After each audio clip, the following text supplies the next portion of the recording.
So, if you at home are also a fan of grandma's cakes, those soft Sunday cakes, apple cakes with lots of fruit inside, well, this recipe is for you.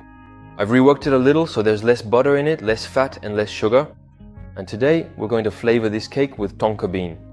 You can use vanilla, cinnamon, a small capful of rum or orange blossom water. There are lots of things you can use to flavor apple cakes, since the taste is relatively neutral. In any case, today we have lots of apples, not a lot of fat, and very little sugar. And that makes for a super generous cake. Alright, let's get started. Look at the ingredients. Half of the cake is actually going to be apples, right? We can agree on that. Baking powder, flour, whole cane sugar. You can use light brown sugar, whatever you want, or even a sugar substitute to make a sugar-free cake. A little bit of fleur de sel. So instead of using 100% butter in the recipe, I'm doing half melted butter, half applesauce. We're staying on theme, right, with applesauce. So 50 grams of each, 3 eggs, and then a little bit of tonka bean, as I said. Alright, let's get started. We'll take care of the apples first, it's very simple. So for my soft apple cake recipe and for my tarts in general, I always use a rather sweet apple, like a golden delicious, that's perfect. So this is really the kind of cake you can whip up on the spur of the moment at the last minute.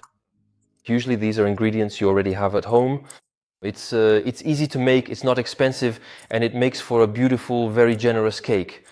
The idea is to cut the apples into large chunks, you see, for this cake. So we'll put the apples back in the bowl.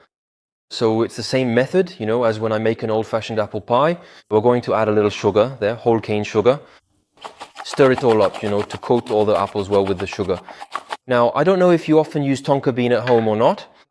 It's great for desserts, anything that normally uses vanilla, you can replace it with tonka bean, which has a really special flavor. It's very sweet, it really softens all the desserts, I love it. There, so here you just need to grate a little bit of the tonka bean. I'll also put some in the cake batter, by the way. And speaking of which, let's get started on this cake batter.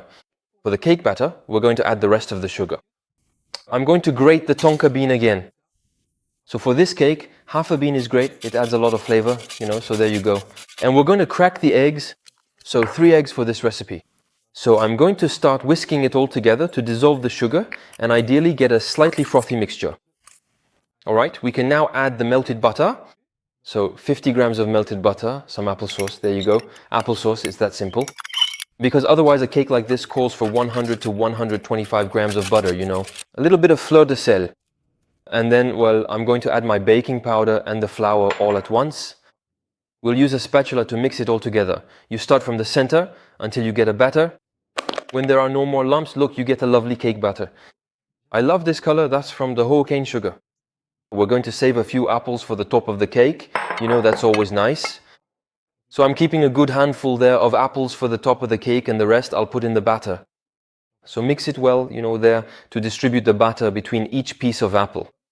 We can now pour the mixture into our cake pan.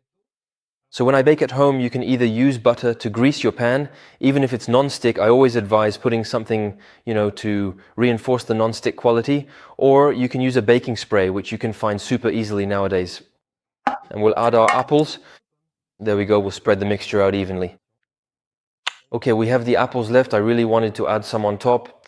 And you can push them into the mixture a little bit, but it also allows you to arrange them in a nice way like this. So this, for me, is typically the kind of cake I make, for the kids and everyone at home because it's healthy, There's a lot of fruit in it.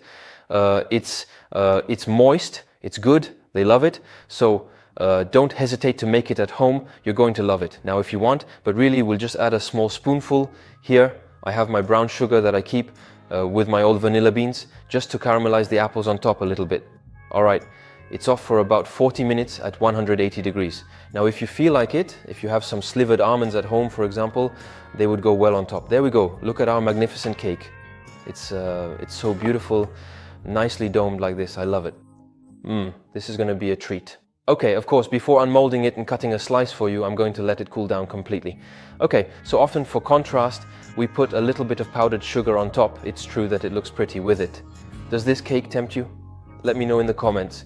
You see it's quite tall, so here I used a pan that is 20 centimeters. But if you use an even smaller pan, like an 18 or 16, you'll get an even taller cake. In any case, for me, this one is good. It's it's a good 5 centimeters high. It makes for nice slices. It's generous. It's full of fruit. We're going to have a treat. Me, personally, this is the kind of cake I love. No fuss cakes, simple, good, tasty, full of fruit. We're just treating ourselves. There you go, a good slice and you're good to go, as they say. So enjoy your meal, everyone. Thanks for watching the video. I hope you'll leave me a little comment, that you'll share this video, and most importantly, subscribe to the channel, well, if you haven't already. See you next week.